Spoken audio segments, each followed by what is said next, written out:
السلام عليكم ورحمة الله وبركاته. معكم وسام البهنسي من شركة إنفريمز. أولا أعتذر عن التسجيل في داخل السيارة، ولكن هذا المكان الوحيد المتبقي لي بعيدا عن ضوضاء الأطفال ومكان العمل. دعاني صديقي أمين التاجر للتحدث عن بعض الأفكار ومشاركتكم إياها على هامش مؤتمر تطوير الألعاب في البحرين والجيم جام الذي سيبدأ قريبا إن شاء الله. نبذة قصيرة عني. أنا عملت مع بعض الشركات في تطوير الألعاب بدءا من سوريا، أفكار ميديا وسبيس تون، ثم انتقلت إلى العمل في كندا مع إلكترونيك آرتس وورنر براذر جيمز، ثم مؤخرا شركة يونيتي، ولكنني أعمل مع أخي حاليا أيضا على مشروعنا الثاني في شركة إنفريمز بعد أن أطلقنا مشروعنا الأول هايبر فويد فيما سبق. أود أن أتحدث قليلا عن موضوع الجيم جامز وقيمته هذه الأيام مقارنة بما كان العرف على زماني أنا، يعني من عقد من الزمن. أنا قديم جدا، ديناصور يعني. الأوضاع اختلفت. كان من زمان جل الهدف من تطوير المهارات الشخصية في تطوير الألعاب هو أن تلتقطك أحد شركات تطوير الألعاب الكبيرة وتبدأ مسيرتك المهنية معها من هناك. لكن الوضع مختلف الآن بالنسبة لمن يود أن يطور بشكل مستقل. أصبح بإمكاننا أن ننفذ اللعبة وننشرها من الألف إلى الياء، بدءا من وضع الأفكار ووصولا إلى إيصالها إلى يد المستخدم في السوق.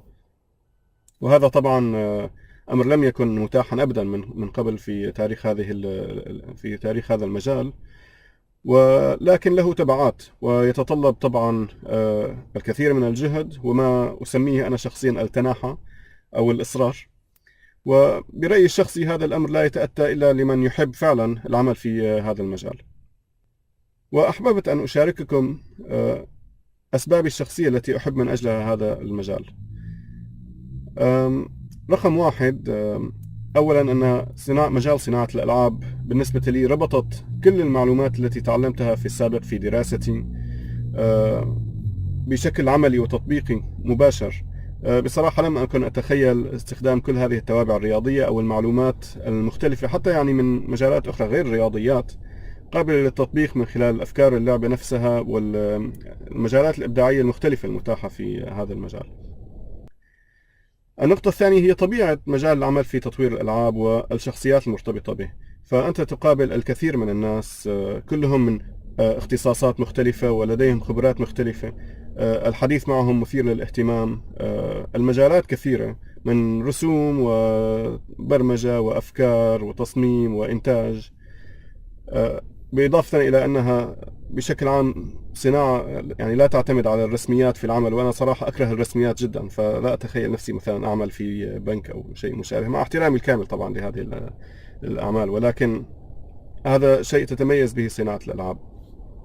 الأمر الثالث والأخير الذي أود أن أذكره هو فورية النتائج التي تحصل عليها أثناء العمل في تطوير اللعبة.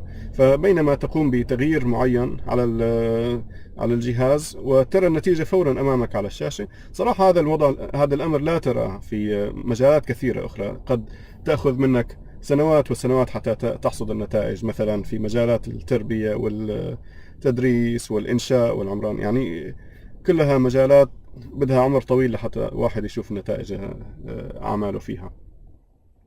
هذه بالمجمل بعض الأفكار التي أحببت أن أشارككم إياها. وأود في النهاية أن أشكر صديقي أمين التاجر على تنظيم هذا المؤتمر، هو وجميع العاملين معه.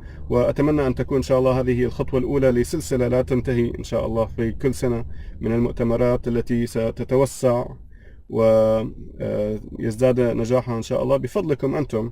فأنتم طبعا الحضور الأساسي، وأنتم المطورين الذين تعتمد عليهم هذه المؤتمرات، وهي موجهة لكم. وبقدر ما تضعون من جهد جدي في هذا المجال إن شاء الله ستجدون هذه المؤتمرات تعكس الوضع العام في المنطقة. فهذا كل ما لدي. أتمنى لكم التوفيق في مغامرتكم القادمة في هذا الجيم جام، ومع تحياتي والسلام عليكم ورحمة الله.